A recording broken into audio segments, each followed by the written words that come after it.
বিসমিল্লাহির রহমানের রাহিম। আল বিদায়া ওয়ান নিহায়া, ইসলামের ইতিহাস, আদিঅন্ত, প্রথম খণ্ড। ফেরেশতা সৃষ্টি ও তাদের গুণাবলীর আলোচনা। পর্ব ৩। ইমাম বুখারী রহমাতুল্লাহ বর্ণনা করেন যে ইবন আব্বাস রাদিয়াল্লাহু বলেন, রাসূল সাল্লাল্লাহু ওয়াসাল্লাম জিবরাইল আলাইহে ওয়াসাল্লাম কে বললেন, আচ্ছা, আপনি আমার সঙ্গে যতবার সাক্ষাৎ করে থাকেন তার চেয়ে অধিক সাক্ষাৎ করতে পারেন না। ইবন আব্বাস রাদিয়াল্লাহু বলেন, তারপর নিম্নোক্ত আয়াতটি নাজিল হয়।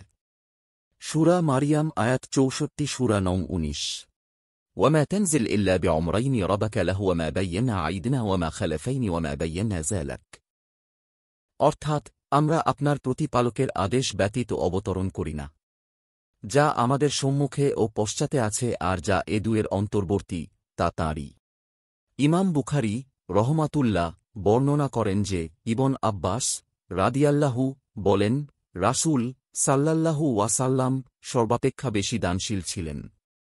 আর তাঁর এ দানশীলতা রমজান মাসে, যখন জিবরাইল আলাইহে ওয়াসাল্লাম তাঁর সঙ্গে সাক্ষাৎ করতেন, তখন অনেক বেশি বৃদ্ধি পেত।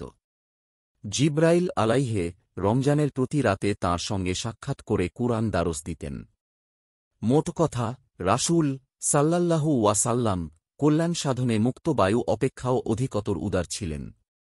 ইমাম বুখারী রহমাতুল্লাহ বর্ণনা করেন যে ইবন শিহাব রহমাতুল্লাহ বলেন, উমার ইবন আব্দুল আজিজ রহমাতুল্লাহ একদিন আসর পড়তে কিছুটা বিলম্ব করে ফেলেন। তখন উরওয়া রাদিয়াল্লাহু তাকে বললেন, নিশ্চয়ই জিবরাইল আলাইহে অবতরণ করে রাসূল সাল্লাল্লাহু ওয়াসাল্লাম এর সামনে দাঁড়িয়ে সালাত আদায় করছিলেন। এ কথা শুনে উমার রাদিয়াল্লাহু বললেন, হে উরওয়া, তুমি যা বলছ আমার তা জানা আছে। আমি বশির ইবন আবু মাসুদকে তার পিতার বরাতে বলতে শুনেছি যে তিনি রাসূলুল্লাহ সাল্লাল্লাহু ওয়াসাল্লাম কে বলতে শুনেছেন, জিবরাইল আলাইহে অবতরণ করলেন। তারপর তিনি আমার ইমামতি করলেন। আমি তাঁর সঙ্গে সালাত আদায় করলাম, তারপর আমি তাঁর সঙ্গে সালাত আদায় করলাম, তারপর আমি তাঁর সঙ্গে সালাত আদায় করলাম, তারপর আমি তাঁর সঙ্গে সালাত আদায় করলাম। এভাবে আঙ্গুল দ্বারা গুনে গুনে তিনি ৫ নামাজের কথা উল্লেখ করেন। এবার ইসরাফিল আলাইহে এর পরিচিতি জানা যাক। ইনি আরশ বহনকারী ফেরেশতাদের একজন। ইনি সেই ফেরেশতা যিনি তাঁর প্রতিপালকের আদেশে সিংহায় ৩টি ফুৎকার দেবেন। প্রথমটি ভীতি সৃষ্টির, দ্বিতীয়টি ধ্বংসের এবং তৃতীয়টি পুনরুত্থানের। এর বিস্তারিত আলোচনা পরে আমাদের এ কিতাবের যথাস্থানে আসবে ইনশাআল্লাহ। সুর হল একটি সিংহা, যাতে ফুৎকার দেয়া হবে। তার প্রতিটি আওয়াজ আকাশ ও পৃথিবীর মধ্যবর্তী দূরত্বের সমান। আল্লাহু যখন তাকে পুনরুত্থানের জন্য ফুৎকার দেয়ার আদেশ করবেন, তখন মানুষের রূহগুলো তাঁর মধ্যে অবস্থান নিয়ে থাকবে। তারপর যখন তিনি ফুৎকার দিবেন, তখন রূহগুলো বিহ্বল চিত্রে বেরিয়ে আসবে। ফলে আল্লাহ তাআলা বললেন, আমার ইজ্জত ও পরাক্রমের শপথ, প্রতি রূহ তার দেহে ফিরে যাক দুনিয়াতে যে দেহকে প্রাণবস্ত রাখতে। ফলে রূহগুলো কবরে গিয়ে দেহের মধ্যে ঢুকে পড়ে এমনভাবে মিশে যাবে, যেমনটি বিষ সর্পদষ্ট ব্যক্তির মধ্যে মিশে যায়। এতে দেহগুলো প্রাণবস্ত হয়ে যাবে এবং কবরসমূহ বিদীর্ণ হয়ে যাবে, আর তারা দ্রুত গতিতে হাসরের ময়দানের দিকে বেরিয়ে পড়বে। যথাস্থানে এর বিস্তারিত আলোচনা আসবে। আর এইজন্যই রাসূল সাল্লাল্লাহু ওয়াসাল্লাম বলেন, كيف أنتم وصاحب القرن قد التقم القرن وحن جبهته وينظر أن يؤذن له। অর্থ, আমি কিভাবে স্বাচ্ছন্দ্য বোধ করি যেখানে সিংহাধারী ফেরেশতা সিংহা মুখে নিয়ে মাথা ঝুঁকিয়ে অনুমতির অপেক্ষায় রয়েছেন। এই কথা শুনে সাহাবাগণ বললেন, তাহলে আমরা কি দুয়ো পাঠ করব ইয়া রাসূলুল্লাহ? জবাবে রাসূল সাল্লাল্লাহু ওয়াসাল্লাম বলেন, হাসবুনাল্লাহু ওয়া নি'মাল ওয়াকিলু আলাল্লাহি তাওয়াক্কালনা। আমাদের আল্লাহই যথেষ্ট, তিনি উত্তম অভিভাবক। আল্লাহর উপরই আমাদের ভরসা। ইমাম আহমদ রহমাতুল্লাহ ও তিরমিজি রহমাতুল্লাহ ও আবু সাঈদ খুদরী রাদিয়াল্লাহু থেকে বর্ণিত আতিয়া আলাওফি এর হাদিস থেকে এ হাদিসটি বর্ণনা করেন। ইমাম আহমদ রহমাতুল্লাহ বর্ণনা করেন যে আবু সাঈদ খুদরী রাদিয়াল্লাহু বলেন, রাসূল সাল্লাল্লাহু ওয়াসাল্লাম সিংহাধারী ফেরেশতার কথা আলোচনা প্রসঙ্গে বলেন, তার ডান দিকে জিব্রাইল ও বামে মিকাইল আলাইহে ওয়াসাল্লাম অবস্থান করেন। তাবারানী রহমাতুল্লাহ বর্ণনা করেন যে ইবন আব্বাস রাদিয়াল্লাহু বলেন, রাসূল সাল্লাল্লাহু ওয়াসাল্লাম একদিন বসা অবস্থায় ছিলেন।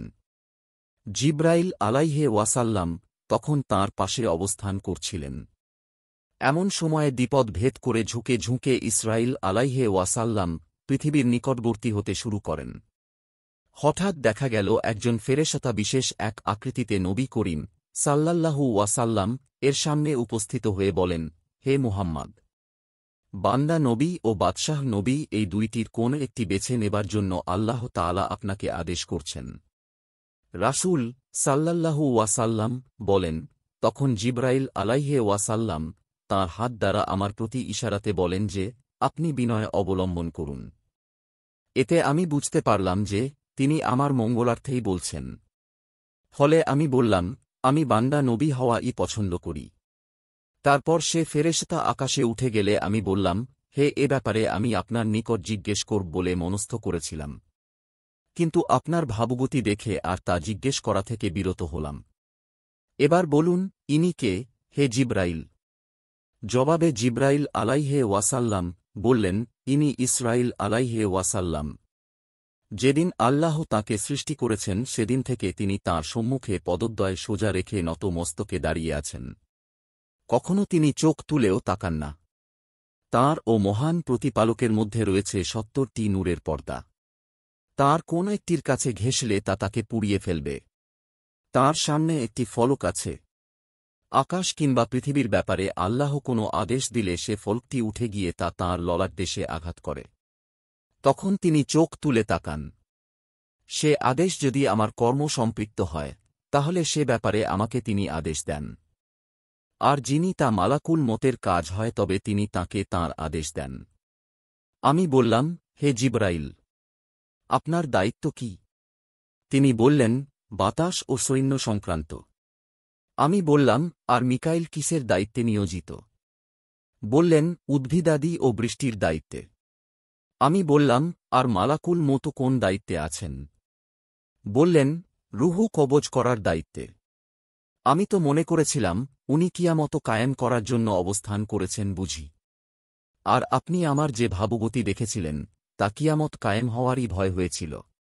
এ সূত্রে এটি গরীব হাদিস।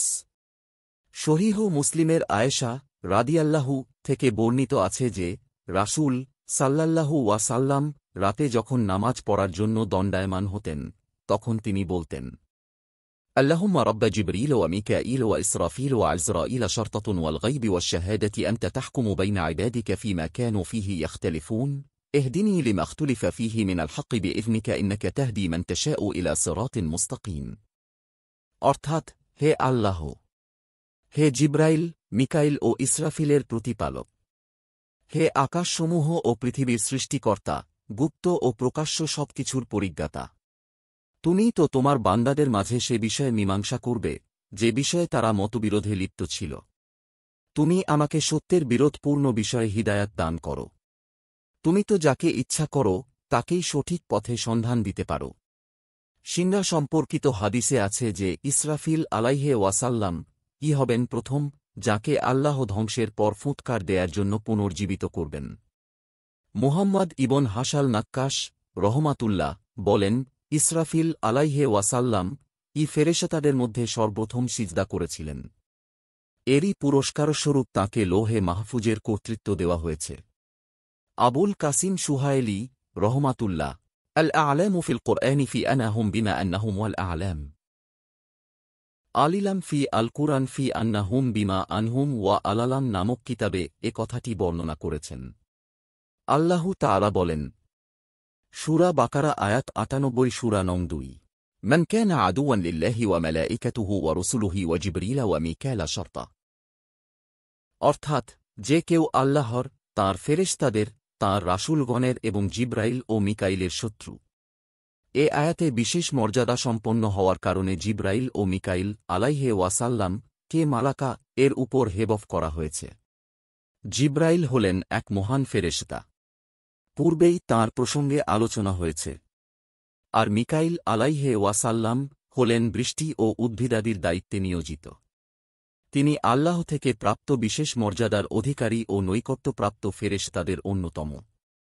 ইমাম আহমদ রহমাতুল্লাহ আনাস ইবন মালিক রাদিয়াল্লাহু সূত্রে রিওয়ায়াত করেন, তিনি বলেছেন যে, নবী করিম সাল্লাল্লাহু ওয়াসাল্লাম জিব্রাইল আলাইহে ওয়াসাল্লাম কে বললেন, ব্যাপার কি, আমি মিকাইল আলাইহে ওয়াসাল্লাম কে কখনো হাসতে দেখলাম না যে? উত্তরে জিব্রাইল আলাইহে ওয়াসাল্লাম বললেন, মিকাইল আলাইহে ওয়াসাল্লাম জাহান্নাম সৃষ্টির পর থেকে এ যাবত কখনো হাসেননি। এ হল সেসব ফেরেশতার আলোচনা পবিত্র কুরআনে যাঁদের কথা সুস্পষ্টভাবে উল্লেখ করা হয়েছে। সিহাহ সিত্তায় নবী করিম সাল্লাল্লাহু ওয়াসাল্লাম এর দুয়া ও ঐসবের উল্লেখ রয়েছে। তাহলে আল্লাহুম্মা রব্বা জিবরিল ওয়া মিকাইল ওয়া ইসরাফিল শর্তা। জিব্রাইল আলাইহে ওয়াসাল্লাম এর দায়িত্ব ছিল উম্মতের কাছে পৌঁছে দেয়ার জন্য নবী রাসূলগণের নিকট হিদায়াত নিয়ে আসা। মিকাইল আলাইহে ওয়াসাল্লাম বৃষ্টি ও উদ্ভিদাদির দায়িত্বে নিয়োজিত, যার মাধ্যমে এ দুনিয়াতে জীবিকা সৃষ্টি করা হয়। তাঁর অধীনে অনেক সহযোগী ফেরেশতা আছেন, আল্লাহর আদেশ অনুসারে তিনি যা বলেন তারা তা পালন করেন। আল্লাহ তাআলার মর্জি অনুযায়ী তাঁরা বাতাস ও মেঘমালা পরিচালিত করে থাকেন। আর পূর্বে আমরা বর্ণনা করে এসেছি যে আকাশ থেকে যে ফোঁটাটি পতিত হয় তাঁর সাথে একজন ফেরেশতা থাকেন যিনি সে ফোঁটাটি পৃথিবীর যথাস্থানে স্থাপন করেন। পক্ষান্তরে ইসরাফিল আলাইহে ওয়াসাল্লাম কে কবর থেকে উত্থানের এবং কৃতজ্ঞদের সাফল্য লাভ ও অকৃতজ্ঞদের পরিণতি লাভ করার উদ্দেশ্যে পুনরুত্থান দিবসে উপস্থিত হওয়ার জন্য সিংহায় ফুৎকার দেয়ার দায়িত্ব নিয়োজিত করে রাখা হয়েছে। এদিন কৃতজ্ঞদের পাপ মার্জনা করা হবে এবং তাদের পুণ্য কর্মের প্রতিফল দেওয়া হবে। আর অকৃতজ্ঞদের আমল বিক্ষিপ্ত ধুলির ন্যায় হয়ে যাবে, আর সে নিজের ধ্বংস ও মৃত্যু কামনা করবে। মোটো কথা, জিব্রাইল আলাইহে ওয়াসাল্লাম হিদায়েত অবতরণের দায়িত্ব পালন করেন, মিকাইল আলাইহে ওয়াসাল্লাম জীবিকা প্রদানের দায়িত্ব পালন করেন, আর ইসরাফিল আলাইহে ওয়াসাল্লাম পালন করেন সাহায্য দান ও প্রতিদানের দায়িত্ব। কিন্তু মালাকুল মুতের নাম কুরআন এবং সহিহ হাদিসসমূহের কোথাও স্পষ্ট উল্লেখ নেই। তবে কোন কোন রিওয়ায়াতে তাঁকে আজরাইল নামে অভিহিত করা হয়েছে। আল্লাহই সর্বজ্ঞ। আল্লাহ তাআলা বলেন, সূরা আশ-সাজদাহ আয়াত 11 সূরা নং 32, ফাব্বাতুল্লাহু আল্লাযীনা আমানু বিল কওলি সাবিতি ফিল হায়াতিদ দুনিয়া ওয়া ফিল আখিরাহ কুল ইয়াতাওয়াফাকুম মালাকুল মাউতি আল্লাযী ওয়াক্কিলা বিকুম সুম্মা ইলা রাব্বিকুম তুরজাঈন। অর্থাৎ, বলো, তোমাদের জন্য মৃত্যুর ফেরেশতা তোমাদের প্রাণ হরণ করবে, অবশেষে তোমরা তোমাদের প্রতিপালকের নিকট প্রত্যাগামী হবে।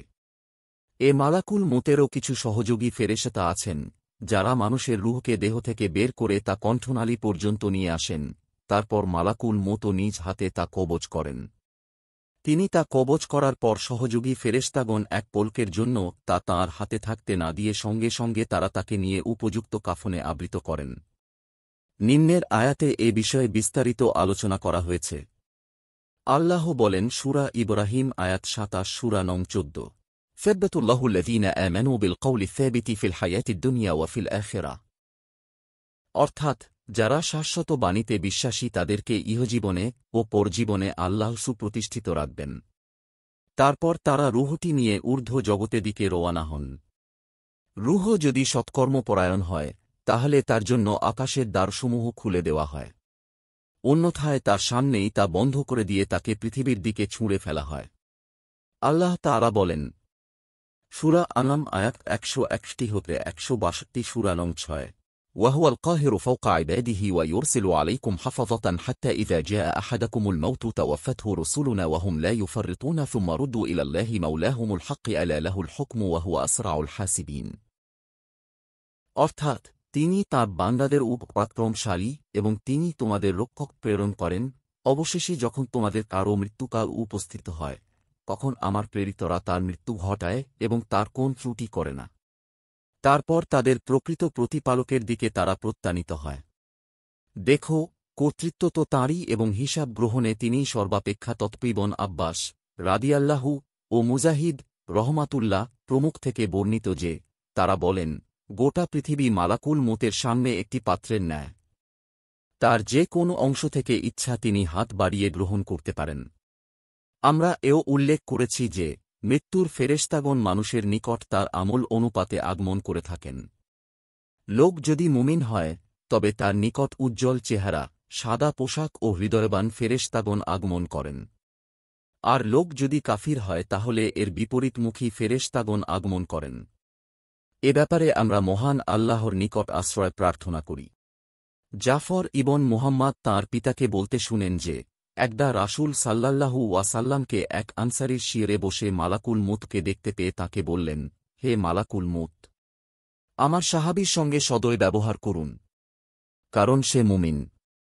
জবাবে মালাকুল মুতও বললেন, হে মুহাম্মদ, আপনি নিশ্চিত থাকুন এবং আপনার চোখ জুড়াক, কেননা আমি প্রত্যেকটি মুমিনের ব্যাপারে সদয়।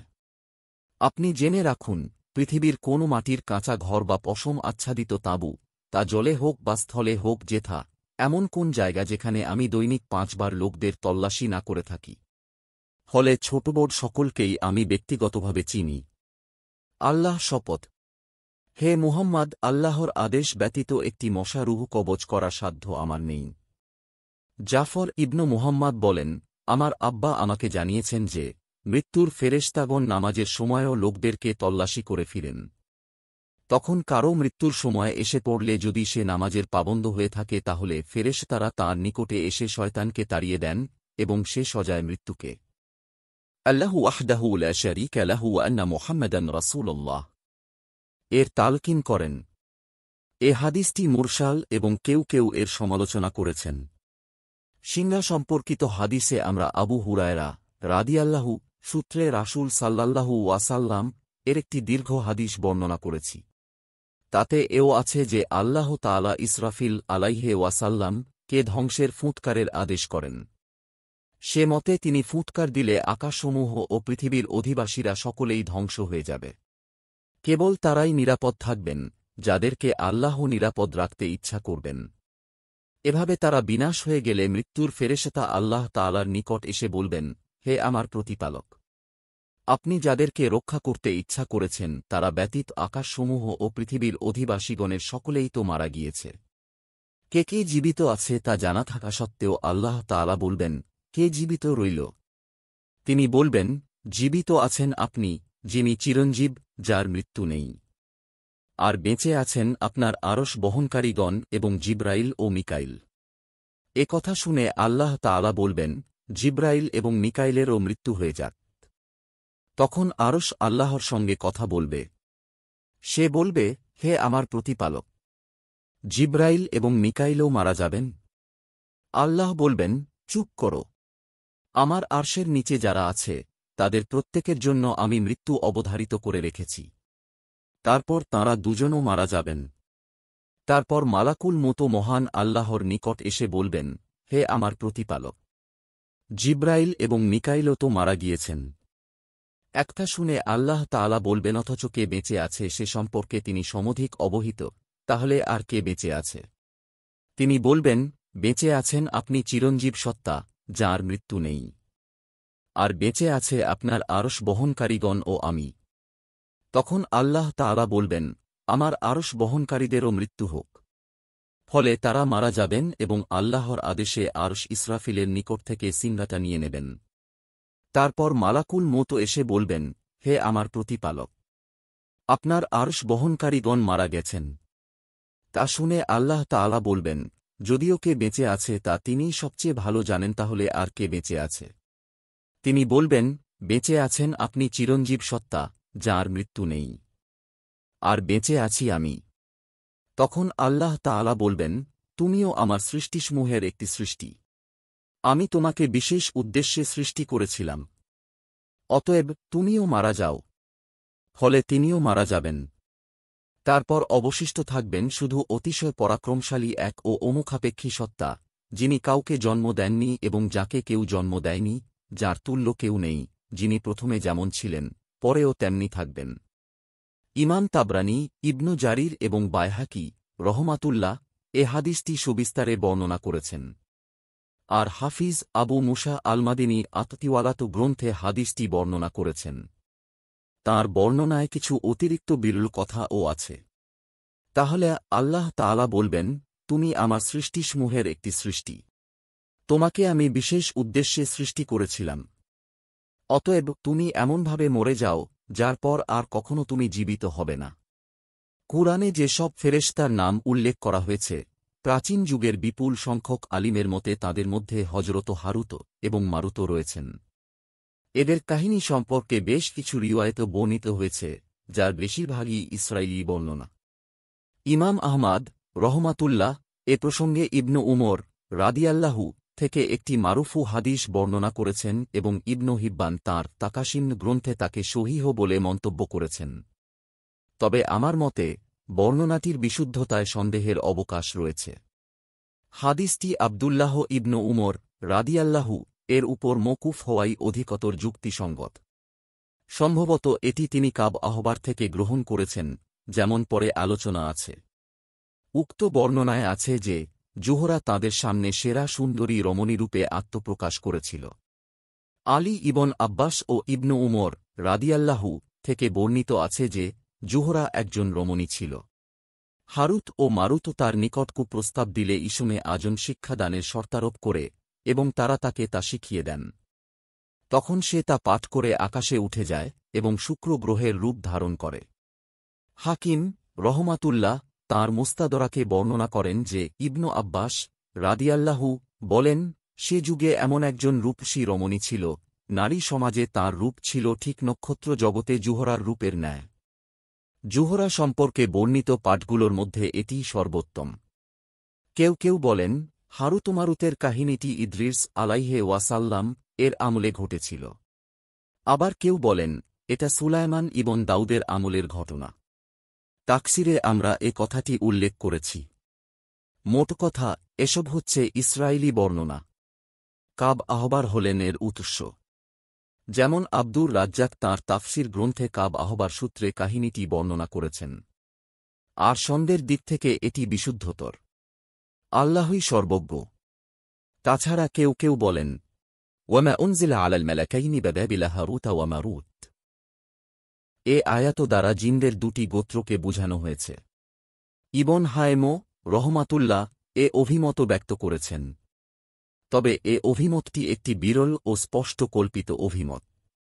আবার কেউ কেউ ওয়ামা উনজিলা আলাল মালাকাইন জের যোগে পড়েছেন এবং হারুত ও মারুতকে ইরানের শানিপন্থী দুইজন লোক বলে অভিহিত করেছেন। এটি জাহাকের অভিমত। আবার কারো কারো মতে এরা দুজন আকাশের ফেরেশতা। কিন্তু আল্লাহর পূর্ব নির্ধারণ অনুযায়ী তাদের এ দশা হয়েছে, যা বর্ণিত হয়েছে। যদি তা সঠিক হয়ে থাকে তবে তাদের ঘটনা ইবলিসের ঘটনার সাথে তুল্য হবে, যদি ইবলিস ফেরেশতাদের অন্তর্ভুক্ত হয়ে থাকে। কিন্তু বিতণ্ডার কথা হল ইবলিস জিনদের অন্তর্ভুক্ত। এ আলোচনা পরে আসবে। হাদিসে যেসব ফেরেশতার নাম এসেছে তন্মধ্যে মুনকার ও নাকির অন্যতম। বিভিন্ন হাদিসে কবরের সওয়াল প্রসঙ্গে তাদের আলোচনা প্রসিদ্ধি লাভ করেছে। আমরা ফায়ুসাব্বিতুল্লাহুল্লাযীনা আমানু এর আয়াতের ব্যাখ্যায় তা আলোচনা করেছি। এরা দুজন কবরের পরীক্ষক। মৃত ব্যক্তিকে তার কবরে তার রব, দিন ও নবী সম্পর্কে প্রশ্ন করার দায়িত্ব এরা নিয়োজিত। এরা সৎকর্মশীল ও পাপাচরণের পরীক্ষা নিয়ে থাকেন। এরা নীল রঙে, ভয়ঙ্কর বড় বড় দাঁত, ভয়ানক আকৃতি ও ভয়ঙ্কর গর্জন বিশিষ্ট। আল্লাহ আমাদের কবরের আযাব থেকে রক্ষা করুন এবং ঈমানের অটল বাণী দ্বারা আমাদেরকে প্রতিষ্ঠিত রাখুন। আমিন। ইমাম বুখারী রহমাতুল্লাহ বর্ণনা করেন যে উরওয়া বলেন, উম্মুল মুমিনিন আয়েশা রাদিয়াল্লাহু একদিন নবী করিম সাল্লাল্লাহু ওয়াসাল্লাম কে বললেন, আপনার উপর উহুদের দিনের চাইতে কঠিনতর কোনো দিন এসেছে কি? উত্তরে নবী করিম সাল্লাল্লাহু ওয়াসাল্লাম বললেন, তোমার সম্প্রদায় থেকে আমি যে আচরণ পেয়েছি তন্মধ্যে আকাবার তায়েফের দিনের আচরণটি ছিল কঠোরতম। সেদিন আমি ইবন আবদ ইয়ালিল ইবন আবদ কিলালের নিকট আমার দাওয়াতও পেশ করলাম, কিন্তু সে আমার দাওয়াতে কোন সাড়াও দিল না। ফলে আমি বিষণ্ণ মুখে ফিরে আসি এবং কারনুজ ছালিবে পৌঁছা পর্যন্ত আমার হুঁশই ছিল না। সেখানে পৌঁছার পর উপর দিকে মাথা তুলে দেখতে পেলাম যে একখণ্ড মেঘ আমার উপর ছায়াপাত রেখেছে। সেদিকে তাকিয়ে আমি তার মধ্যে জিবরাইল আলাইহে ওয়াসাল্লাম কে দেখতে পাই। তিনি আমাকে লক্ষ্য করে বললেন, আপনার সম্প্রদায় আপনাকে যা বলেছে এবং যে জবাব দিয়েছে আল্লাহ তা শুনেছেন।